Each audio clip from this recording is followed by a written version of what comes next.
festivities of Halloween. So October month will be full of only Halloween content. As you already know, I did the same last year. I don't have a playlist for it, but I'll make one. So on tonight's video, I'm going to be giving you eight horror movies to go and watch for Halloween, for the month of scariness. And I hope you check them out. And if you've already seen these movies, then comment down below what you thought of them, and if they were scary for you. Okay, let's then get into it. Okay, let's start off with the first movie. I'll pop everything here so you know the year, the name, and a picture. So did you know if you go search up these movies on Netflix or Amazon Prime or those websites they tell us not to watch on, if you come from DVDs, then you know that and they be like, it is illegal to pirate things. But yeah, so I hope you check all these movies out and let me know what you think. And if you've already watched them, then let's have a nice chat in the comment section below. I love you all. Thank you so much for all the support and love by watching my videos, interacting. I appreciate it so much, my sleeping beauties. And yeah, let's get started. So the first movie that I'm going to be recommending for you is 14011408, and it is written, there's a book obviously written by Stephen King, and I think on this channel you guys have seen me, I think I've done book triggers with 1408, so yeah, I think so, I'm not sure. So 1408 is a story about a writer who goes and explore haunted places where strange occurrences happen, ghost like haunted places, and then he writes stories about them. So he's been everywhere. I don't remember the guy who plays for him, but here's his details. Anyway, he finally makes it to a hotel, and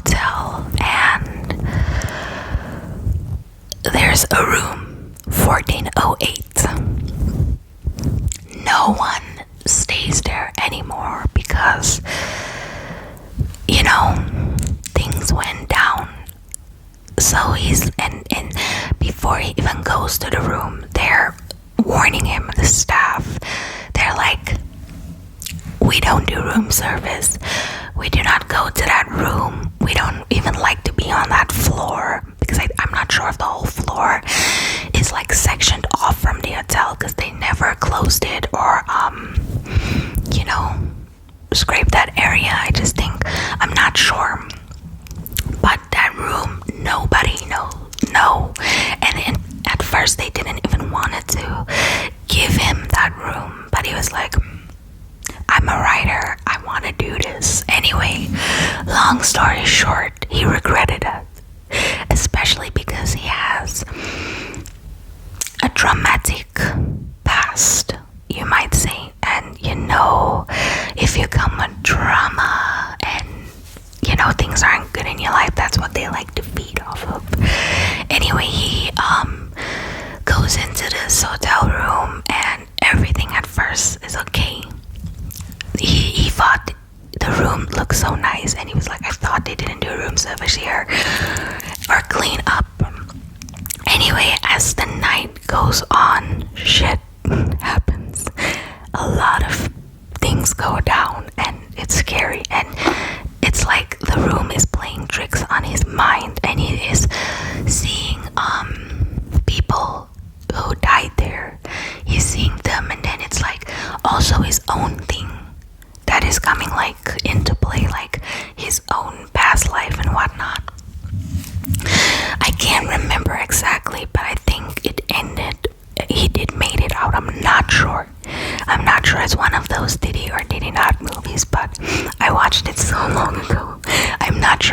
also rewatch it. But yeah, 1408 it's about, yeah, it may seem boring, whatever, but you should go watch it. It is very on the mind type of movie. The next movie is two movies, part 1 and part 2. It is Grave Encounters 1 and 2. Grave Encounters is one of those movies where, is it first person? No, not first person, but like it's the camera, you know, it's like Paranormal Activity camera movies. My mom hates those hates those type of movies. Yeah, so Grave Encounters is about a group of students. In the first one, I think, yes, a group of students who are in film. Is it filmography? That's their major. That's what they're specializing in doing college. And they decide to research this mental hospital. And then they go to the mental hospital, and on the outside it looks normal. But as soon as they went in, it's like time plays different, and it's like a loop. And sad to say, they didn't make it out. And at one point of the movie, they thought they made it out, but then it was just something playing tricks on their mind. Yeah, that's all I can say about that. And it was scary. It was scary. So if you're not like, you cannot handle horror things, then I do not recommend that movie for you, because there were some jump scare scenes. But yeah, that's all I can say about that. It was, yeah. Oh, 1408, I will rate an 8.5 out of 10. Grave Encounters 1, I will rate a 8 out of 10, and the second one maybe like a 7 out of 10. Again, my ratings, my opinion, my ratings, anything 5 and above I'll watch again. Anything below 5 I won't watch again. But I don't think I will recommend you movies that, you know, like, unless I should do talking about bad movies. But why give them credit if they were bad? Okay, the next one is Chernobyl Diaries. So, Chernobyl Diaries takes place in Russia, and if you're like old like me, then you would know Jesse McCartney. Why don't you tell him that you're leaving, never coming back again? Now I can't remember his top hit. I remember that one, but not his top hit, which was Beautiful. So I don't want another pretty face. I don't want just anyone to hold. I don't want my love to go to waste. I want you and your beautiful soul. Yeah, Jesse McCartney plays in this movie. Spoiler alert, if you haven't watched it, he dies. I was shocked too when I watched it the first time. But yeah, Chernobyl Diaries takes place in Russia, as I said. And Chernobyl, if you know about Chernobyl, the nuclear explosion that went on there. Chernobyl is a whole town that got a nuclear explosion there. So everyone who comes to Russia wants to go see it. And there's this guy, Yuri. I think his name is Yuri, but he kind of does it like not illegally. I think he works with the army, and then they just cut like whatever the people is paying them. Anyway, so Jesse McCartney, he goes with his brother, his girlfriend, and a friend, and then 2 other strangers, and they go with Yuri. But then the army tells them, no, you cannot come in. And they're like, come on, man, we paid you. And so Yuri takes a shortcut, another way into Chernobyl. And shows them around. Anyway, he takes them into Chernobyl. They go throughout the flats that are there, you know, the buildings. He takes them on the playground, everything, you know, it's just like this and this. But things get weird. So before nighttime comes, you can say it was maybe around 5 p.m. And they got scared because there was a big bear there. And also is it nuclear? What's the name? I'll pop it here. I'll pop it here only if I can remind Fatima. Radiation. So Yuri has a device where he monitors how bad the radiation is in the place, and the levels was sky high.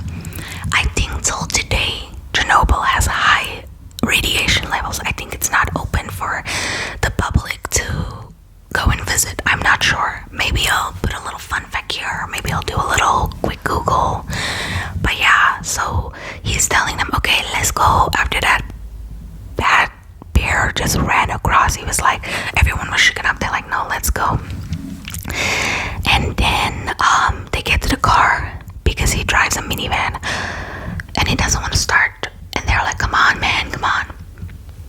Anyway, you know how it be in movies. Suddenly it's day, then it's night. So the car's not starting, it's night. They're starting to hear things, and then I think there's wolves. And then tell me why Yuri decides to go check out what the noise was. He takes his gun and he leaves all of them there. So it's just Yuri, and then it's Jesse McCartney, the brother. Both of them left the minivan to go check, and at that point, Jesse McCartney is like very angry with his brother. He said, I told you I didn't want to come here, because he wanted to go to Paris. I think they were doing like a little travel and propose to his girlfriend. So he really didn't want to do Chernobyl, but his brother made them do a vote, and everyone voted to go, and he was the odd one out, so obviously, and he was just angry at that point, and he had the right to be angry.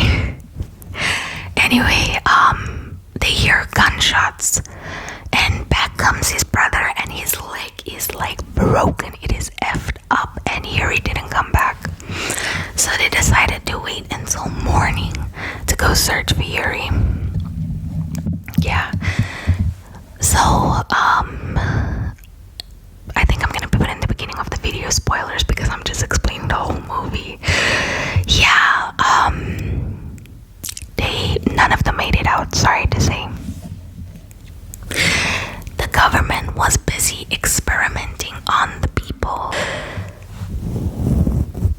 I don't know what the F they were doing. But yeah, that was just a scary thing, like, to think about.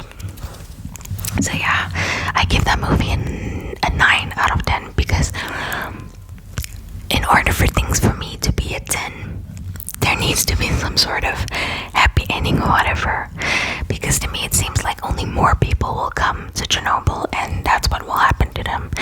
And if you're not from Russia, you're just visiting there, then there is nothing that your family is gonna do if you go missing, because they'll just be like, no, we never see these people here, where were they last staying? No, our country did nothing wrong, you know. The government they're hiding these things because they were busy experimenting on it. So the next movie is Mechligand. Am I saying that right? Mechligand. I think I am saying that right. So Mechligand, when I watched it with my family, we were like, wow, we did not expect that twist. We did not expect that twist. I give 8.5 out of 10. It was good. Like, if you don't like horror movies, then you shouldn't watch any of these movies except maybe for the last one that I'm going to mention, because it wasn't that scary, but it was, you know. So if you can't stomach horror movies, then these are not for you. You need something that's a little more thriller-ish than horror-ish. Yeah, so Megallican is basically this woman.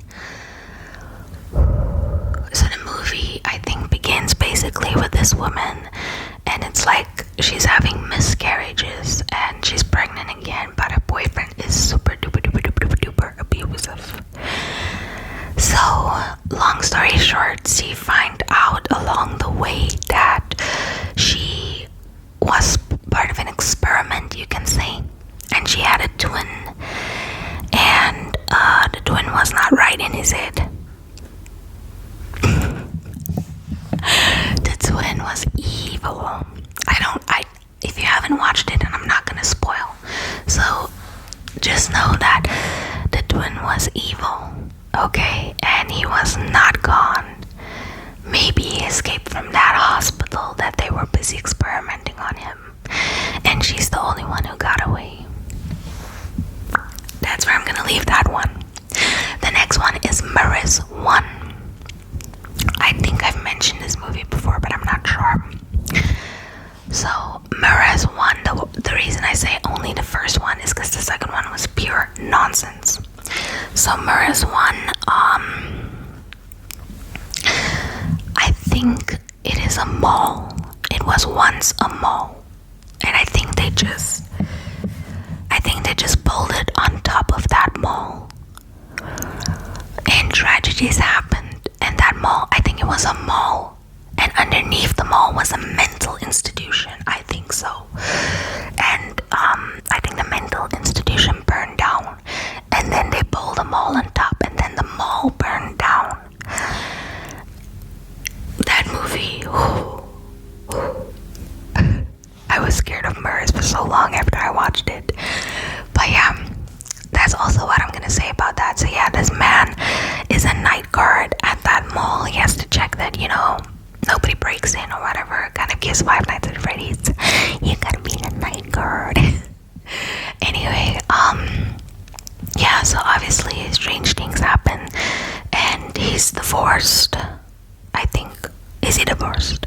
And he has 2 kids, a girl and a boy, if I'm not mistaken. And yeah, shit follows him home, and the kids gotta deal with it. And Cameron Bryce, is that how you say his name? Cameron, his surname. Rest in peace, Cameron plays in that one, and then he's so little. Yeah, that movie is also a 9 out of 10, and I thought the second one would be better, but it was like a freaking low budget Sharknado type of shit movie. But yeah, the next movie is Lights Out. Lights Out is, let me give it in short to you. It's about a woman, and she has children, obviously, but you know, her children just think she's mentally ill. But yeah, how do I explain this without giving it away? She wasn't a mental institution. They did experiments on her, but while she was there, another little girl got like obsessed with her and attached to her, and let's just say that attachment never left. And so while her children think she's cuckoo, that's not the case for her. Okay, next movie is The Possession. So The Possession is about a father who is divorced, you know, and he has 2 girls, and he's getting his life on track, and he takes his 2 girls to, it's like a newly renovated or newly what do we call it, neighborhood, you know, complex situation, and he takes his girls there, and then at a yard sale he picks up a box and he gives it to his younger daughter as a gift. That box was bad news. Very bad news, might I add. Like let's just say there's a very strong entity attached to it, and it preyed on the little girl. I give that movie 8.5 out of 10. Then the last movie is Polaroid. We took a Polaroid, put it inside your picture. Sometimes I feel like a Polaroid picture snapped in time. Is it? Sometimes I feel like a Polaroid picture trapped in time. Take a sip of my elixir, eh? Sorry, just having Jaden's song in my mind. And the first one that I sing, We Took a Polaroid by Liam from One Direction, former One Direction member. Anyway, the Polaroid was very good. It was very, very, very, very good. So basically, this girl, the guy that she works with, went to a yard sale. These yard sales people, we don't have that here in my country, thank goodness. But they went to a yard sale, and he picked up an old Polaroid camera, and he gave it to the girl because she liked photography. Her name was Bird, yes, like bird, a fool. And he gave it to her because she likes photography, and it was a really old Polaroid, like they don't make them anymore. Let's just say a very bastard of a man attached himself to that camera, and every time a picture is taken, he comes after whoever is in the picture. Yeah, so they unravel everything, and a few of her friends, well, I wouldn't say really her friends if you watch it, but people she knows, and like, she snapped their pictures, so they had to figure out the whole mystery behind this Polaroid. Yeah, and they gave us a twist, and then the twist wasn't that, but the twist was, oh, you evil. But yeah, I hope you guys check out all 8 those movies. If you have seen them, comment down below what you thought of them, and let's have a chat down in the comment section below. Thank you for being here, Sleeping Beauties. Thank you for watching, liking, and commenting. If you're not part of the Sleeping Beauty family, what are you doing, my love? Subscribe, like, comment, interact. I always heart or reply where I can. Yeah, and let's get into the festivities of scary. And I'll see you on the next video.